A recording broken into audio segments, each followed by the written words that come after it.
Colours जो है वो न्यूमेरोलॉजी के अकॉर्डिंग कैसे हम उसका वो तालमेल, वो भी इंपॉर्टेंट सक्सेस में होता है। सुनील जी, कलर्स को हम अपने साथ ज्यादा से ज्यादा कैसे जोड़ सकते हैं? आपके मूलांक के अनुसार आपको उन कलर्स का ज्यादा चुनाव करना चाहिए। तो कैसे कर सकते हैं? अपने कपड़ों के माध्यम से कर सकते हैं। और ज्यादा हम उसको कैसे कर सकते हैं? हमारे हाथ में आजकल मोबाइल बहुत ज्यादा रहता है, तो आप अपने मोबाइल का वॉलपेपर या कवर अपने मूलांक के अनुसार उसका चुनाव कीजिए। अगर आपका मूलांक 1 है तो ऑरेंज, ब्लू, रेड, येलो, ये टोन्स आपको बहुत ज्यादा सूट करेंगी। अगर आपका मूलांक 2 है तो of white, transparent colour, yellow colour, ये आपको बहुत ज्यादा सूट करेगा।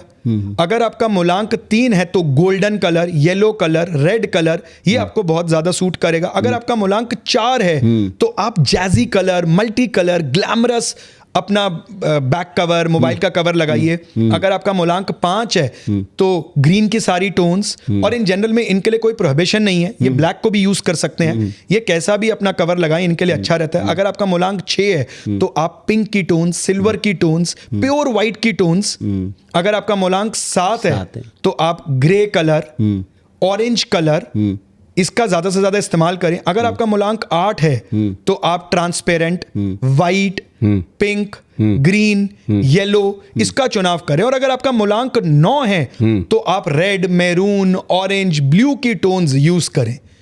इससे आप अपने अंदर अपने साथ फेवरेबल कलर्स को रखेंगे तो आप ज्यादा पॉजिटिव फील करेंगे। एंटी कलर्स होंगे तो आपका वो कहते हैं ना, एक नेगेटिव ऑरा को आप जल्दी अट्रैक्ट करेंगे। ऐसे ही आप अपने बिजनेस के अनुसार भी यहां पर थोड़ा सा ट्विस्ट होता है कि जब आप लोगों के कलर को डिजाइन करते हैं तो वहां पर आपको 2-3 चीजों को कंसिडर करना होता है। एक, अपने मूलांक को जो करता है, जो प्रोप्राइटर है जी, और उससे भी ज्यादा टाइप ऑफ बिजनेस को, कि आपका टाइप ऑफ बिजनेस क्या है। उस टाइप ऑफ बिजनेस के अनुसार आप कलर को डिजाइन करेंगे। आपने एक चीज देखी है, जेप्टो, यस, उसका कलर है पर्पल, ये तो राहु का कलर है, हर कोई डरेगा, लेकिन उनका काम उसी का है, उनका काम ऑनलाइन बेस्ड है, डिजिटल। तो आप उसको पर्पल का चुनाव कर सकते हैं। ऐसे ही आपको ये देखना है कि आपका टाइप ऑफ बिजनेस क्या है। कल को वो कंपनी में बदल सकता है क्या? फिर तो मूलांक की कोई वैल्यू नहीं रहेगी, फिर तो उसके कितने सारे शेयर होल्डर हो जाएंगे, तो क्या सबके मूलांक देखेंगे आप? तो वहां पर टाइप ऑफ बिजनेस से आपको चुनाव करना चाहिए। बिल्कुल। चलिए, ये बहुत अच्छी एक बात, तो जो नए बिजनेस स्टार्ट करने वाले लोग हैं, मतलब किन किन छोटी छोटी बातों को हम लोग बेसिकली ये देखते हैं। जैसे मेरा जो शुरू में प्रश्न था भाई जी, कि एक व्यक्ति बहुत मेहनत कर रहा है लेकिन वो फेल हो जा रहा है, और एक का फर्स्ट लक में ही हो जा रहा है। तो ये सारी चीज़ें जो उसके फेवर में हैं, दैट्स वाई वो सक्सीड कर गया। और बाकी कि वो मेहनत तो बहुत कर रहा है लेकिन कुछ चीज़ें उसके जीवन में, और मैं इसका स्वयं साक्षी हूँ कि हम मेहनत तो बहुत कर रहे हैं लेकिन मेरा फेवरेबल टाइम ही नहीं है। तो मैं कितना भी, मैं अपोजिट जा रहा हूँ धारा के, तो मुझे बहुत ज़्यादा मेहनत भी करनी पड़ रही है, मैं हाथ पैर मार रहा हूँ लेकिन मैं पहुँच ही नहीं पा रहा हूँ। तो ये बहुत इंपॉर्टेंट है कि आपके चार्ट में क्या फेवरेबल टाइम है। तो इतनी सारी चीज़ों में न्यूमरोलॉजी जो है हेल्प कर सकती है, और इसके उदाहरण भी हमने देखे। अभय जी हमें उदाहरण भी दे रहे हैं। अब अभय जी, महत्वपूर्ण मुद्दे पे आते हैं, पैसा, मनी। सबसे ज़्यादा लोगों के पास ये प्रॉब्लम है अभय जी। कहते हैं कि पैसा भाई ठीक है, कमा लेंगे, आ जाएगा, कमा भी लेते हैं, लेकिन पैसा आने से पहले लोगों के ऊपर कर्जा बहुत है। कर्जा कैसे उतारे लोगों, वो और कर्जा उतारने की तो छोड़िए, वो चढ़ते जा रहा है और वो मल्टी टाइम मतलब बढ़ते जा रहा है, क्योंकि कर्ज ऐसी चीज़ है कि वो कहते हैं कि वो मल्टीप्लाई होता है, वो बढ़ते जाता है, उतरने से पहले और बढ़ रहा है। तो क्या ऐसा करना चाहिए? क्या आप कोई रेमेडी देंगे, उपाय बताएंगे, या कैसे कि उस कर्जे से वो मुक्त हो जाए और पैसे भी आने लगे? किन लोगों के ऊपर कर्जा चढ़ता है जी सुनील जी?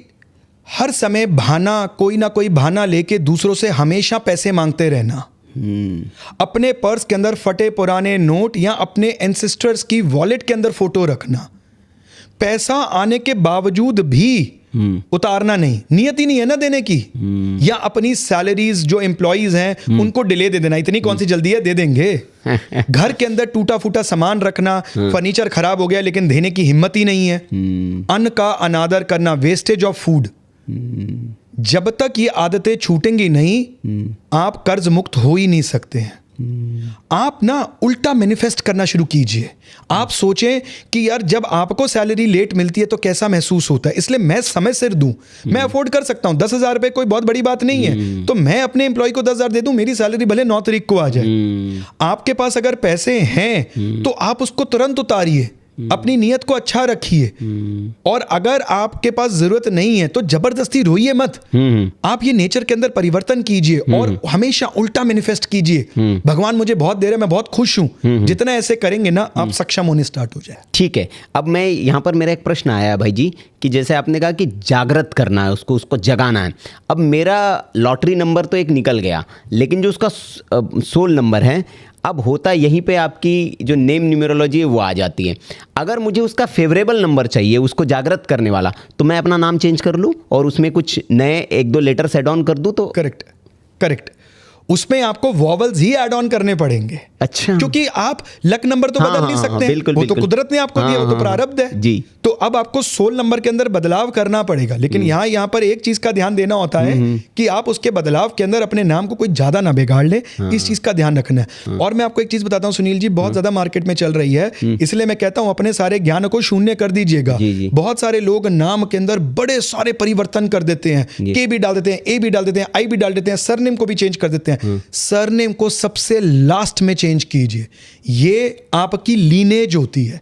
इसके अंदर आप एक बी, एक ए, एक डी नहीं लगा सकते हैं। Try to make maximum changes, दिमाग लगाइए जितना भी चेंज नाम के अंदर हो। अच्छा, सरनेम में छेड़छाड़ बहुत जरूरी होता है। जब आपको लगता है कि जी कुछ नहीं हो सकता, अब तो ऑपरेशन करना जरूरी है, सारी दवाइयां दे ली हैं, अब नहीं असर हो रहा है, तब जाके आप सरनेम को छेड़िए, नहीं तो कोशिश करके सरनेम को नहीं छेड़ना चाहिए। जी, यहीं से मेरे मन में एक प्रश्न आया, क्योंकि मैं भी बड़ा इंटरेस्ट रखता हूँ उस चीज़ में, न्यूमरोलॉजी में। मैंने भी बहुत लोगों को सुना, बहुत अध्ययन किया। एक वक्त मुझे भी लगा था कि यार मुझे न्यूमरोलॉजिस्ट बन जाना चाहिए।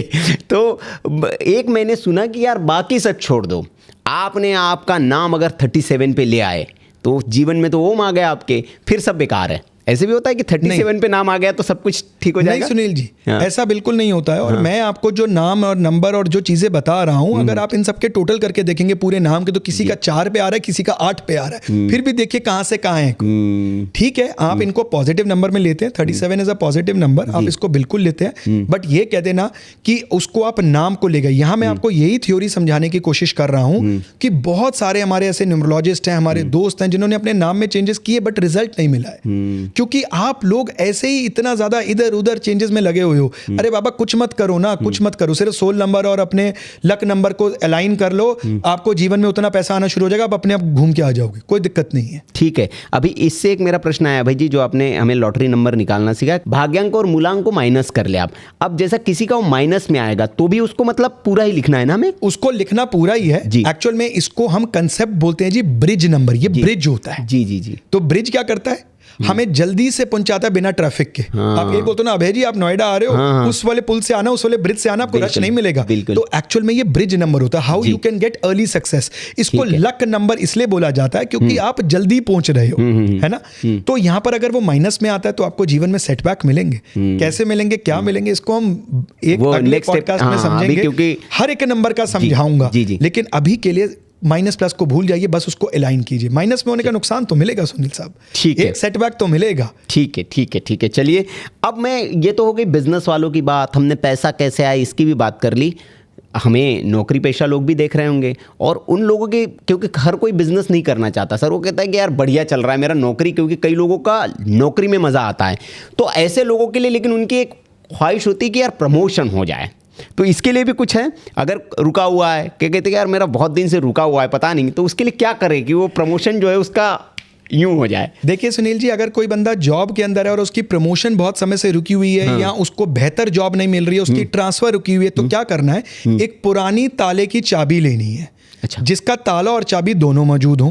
चाबी को ले लीजिए और उस चाबी को काले धागे से पूरा रैप कर दीजिए, और उसको अपने ऑफिस के ड्रॉर के अंदर, या जहां पर आप अपनी इंपॉर्टेंट फाइल्स रखते हैं ऑफिस की, उसके अंदर छुपा के रख दीजिए। किसी भी दिन शनिवार को कीजिए इसको, देखिए कितनी जल्दी आपको रिजल्ट मिलता है। आपकी गाड़ी कैसे धक्का खा के चलना स्टार्ट और भागना शुरू हो जाती है। तो बड़ा छोटा सा उपाय है, कुछ नहीं करना, एक ताला घर पे रखा हो, पुराना होना चाहिए, नया खरीद के नहीं लाना है, और उसको बस काले धागे से रैप अप करके ड्रॉवर में अपने ऑफिस के, मतलब चाबी को रैप अप करके अपने ड्रॉवर में रखना है ऑफिस के, जिसमें फाइल्स वगैरह रखते, बस। करेक्ट। तो बहुत सिंपल सा उपाय। क्या लॉजिक इसके पीछे है अभय जी? सुनील जी, जरूरी नहीं होता है कि हमें बहुत टेक्निकल चीजें करनी चाहिए, बहुत सब कुछ करना चाहिए। हम अगर छोटे छोटे चेंजेस भी करें ना, तो उससे भी हम अपने जीवन में बहुत अच्छा पैसा कमा सकते हैं।